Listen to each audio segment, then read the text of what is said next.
Live from Boston, Massachusetts, extracting the signal from the noise, it's theCUBE, covering Red Hat Summit 2015. Brought to you by Red Hat. Now your hosts, Dave Vellante and Stu Miniman.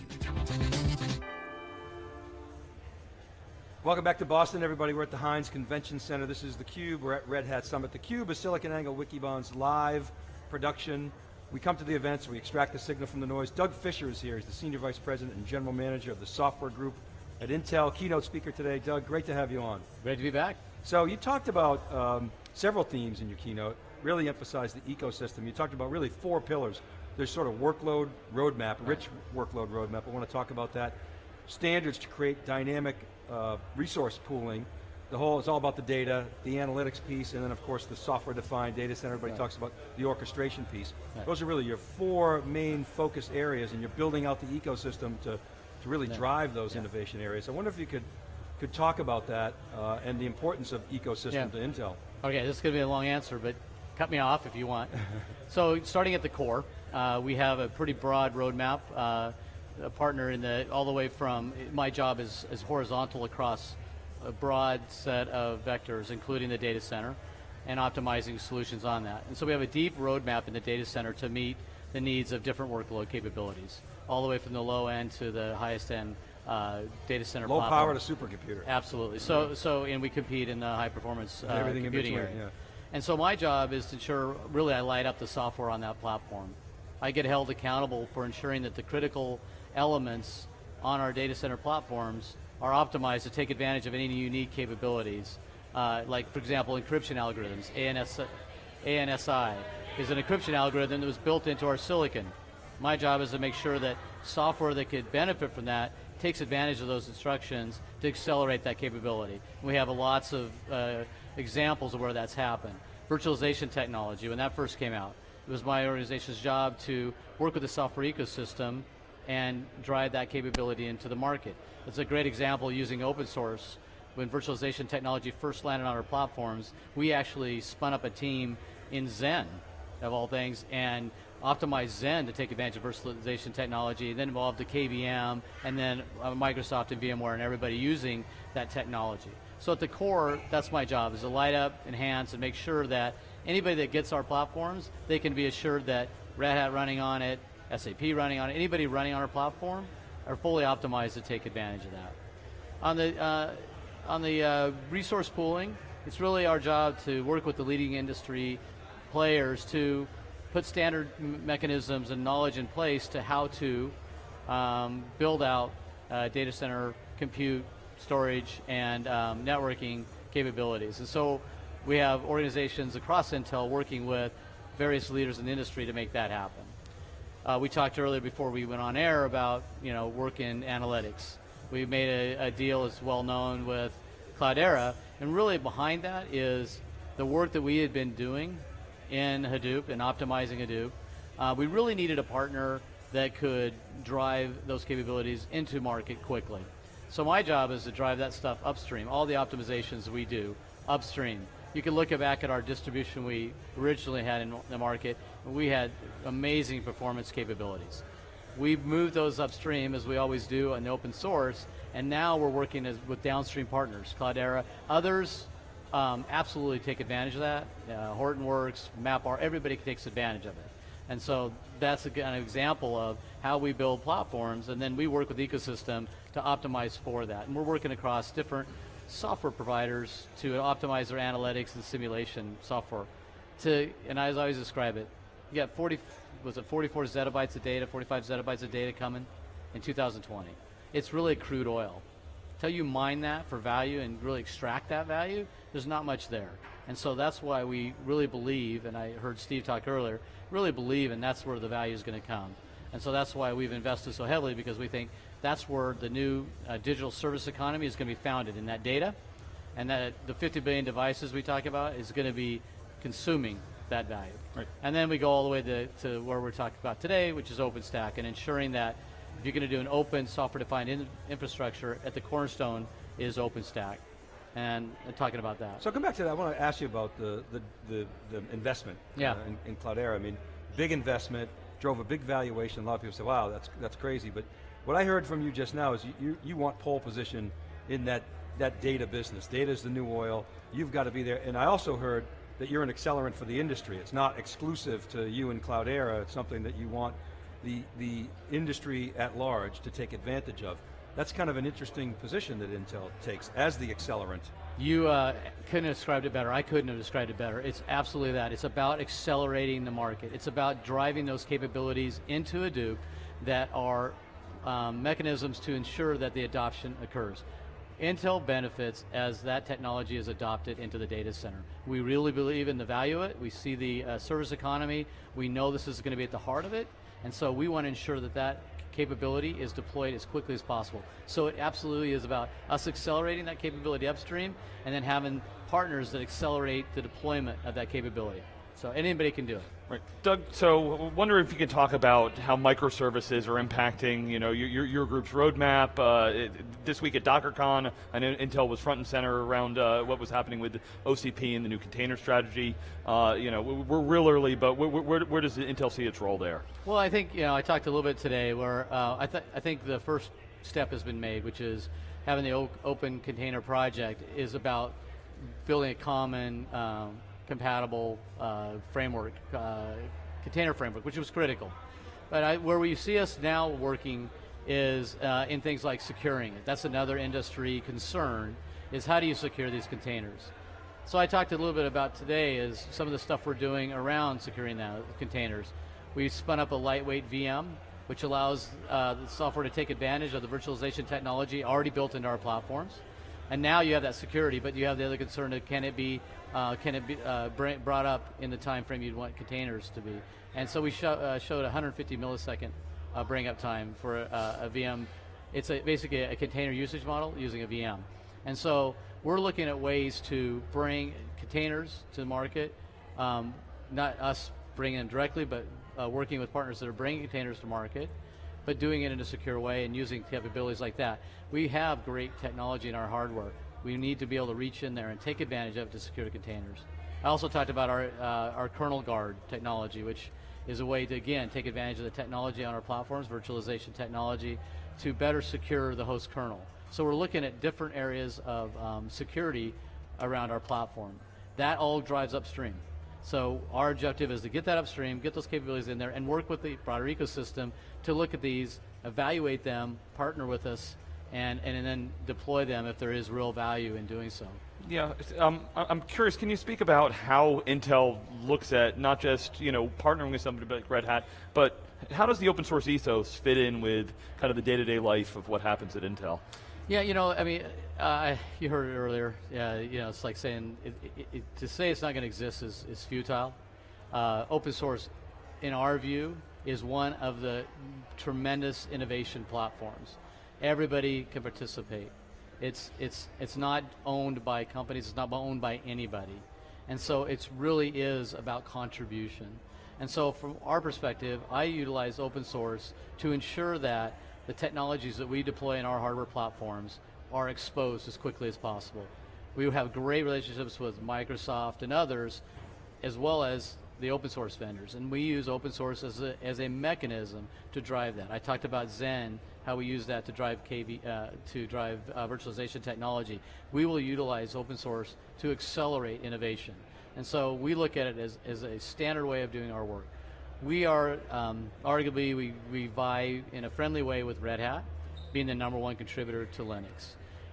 That knowledge, that capability of moving that ecosystem to really benefit from Intel platforms works all the way down into the mobile devices. You see the work we do on Android. I think we may have talked about that before.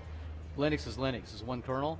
All that work rolls into the broad set of capabilities we have from the data center all the way down to the Curie, which Brian Krzanich, our CEO, showcased at CES, right? So that's where we see Linux playing and any open source. I'm the chairman of the Linux Foundation. We drive open source capabilities, and so it isn't just Linux, it's any open source capability that we feel there's a mechanism to take advantage of capabilities on our platform, we will participate. You talk about NFV. I got to admit, I don't really get NFV. It seems like a hardware problem that the telcos have that the industry's trying to solve. But what is that all about? What's going on in the telco industry? Well, I think, it goes back to what Paul said in his keynote. We're moving into a world where the data center is going to be software defined. That's the efficiency that we want to bring. And so there are projects around compute, storage, and networking that are designed to help accelerate that capability to give a software-defined infrastructure so that you can have compute pools that allow you to move workloads based on characteristics that you want to drive the solution to. And so that's just one other of the projects that's helping bring that forward. We have great relationships with a broad set of players in this marketplace, and one of the movements, obviously, as you described earlier, the movement is software-defined infrastructure, and so networking is part of that. Yeah, okay, and you also talked about, well, actually, before I go there, I want to talk about OpenStack, because I'll come back to open, if I could. In the spirit of accelerant, you gave some examples, Walmart, Disney, BMW. It's kind of early, they've been sort of the poster children for OpenStack. What are you seeing in OpenStack? What gives you confidence that it's going to really get hold in the enterprise? Yeah, that's a great question. If you take a look at the indicators, indicators are the number of members. We have over 25,000 members. That's clear that there's obviously great interest. Somebody cares. Somebody cares. Over 519, 20 companies involved. That's a measure of interest. The deployments I talked about, you just mentioned, is clearly a measure of Fortune 100 companies participating. This isn't the small companies, these are major companies seeing the value there. But I think what's most exciting is the level of contribution. We struggle with how to measure that. We talked about the active contributors, greater than 1,300, it's probably bigger, that's a 3-month-old statistic. But you really have a deep level of active contributors. And so I'm confident in the fact that now we have the foundation driving working groups to really focus that. We always talk about at Intel, there's a difference between speed and velocity. And with speed is where we were headed with this. Lots of capabilities, lots of features, lots of improvements. Velocity points you in the direction of priority, and that's what we're doing now with these working groups, is really ensuring that the vector we're heading on is really the most important vector, and harnessing that capability to do that. And so we talked about the things we're doing on on-ramp, right? So improving and hardening OpenStack that can be utilized by Red Hat, and then the OEMs I talked about participating. One of the other working groups that you talked about was the diversity working group, and I wonder if we could get some details on that. It sounds like motherhood and apple pie. Who's against that, right? But what is it? What's it all about? What do you see as the mutual benefits to those who participate and to the community? Yeah, let's just start with the benefits. I think you heard about Intel's move in driving really a change in the entire ecosystem, as we describe it, and how we look at diversity. And we felt there's no other way than Intel doing it itself, role modeling what it really means. And when we first started talking about it, there was this common way of speaking about diversity, which is it's sort of the right thing to do. But if you really tease that apart, yeah, there's an element of that, but really what's more important, we believe you cannot sustain these type of efforts if there's not benefit to your shareholders. And if you look at the data, there's real benefit in diversity. Having diverse work groups really does generate better products, which leads to better profits. And so we wholeheartedly believe in the value, not only the right thing to do, but also in the value it brings to our shareholders by ensuring diversity in our workplace will deliver better products to our customers. We feel the same way in OpenStack.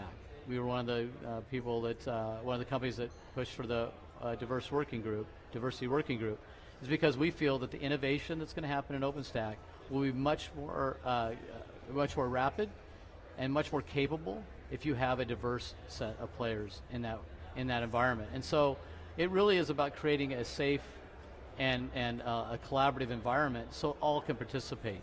And that's what we're all about.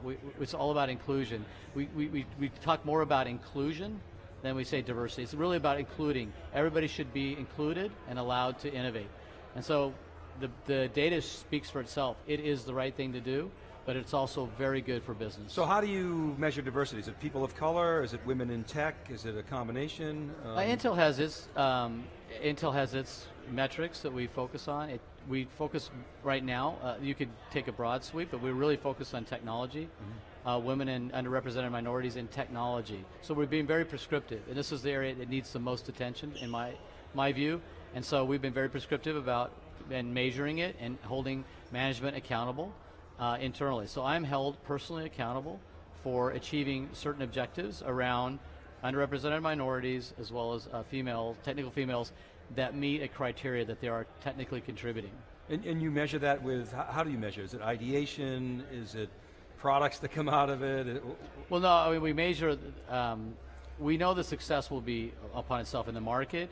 We measure this by determining our hiring rates for candidates, the overall population of our candidates, and we want to drive that to be representative of the available workforce. Yeah, sorry, no, I mean in terms of the other point you were making is there's got to be economic benefits or it's not sustainable. So how do you measure those economic benefits? Is it the the number of ideas that come out of it, the productivity of the working group?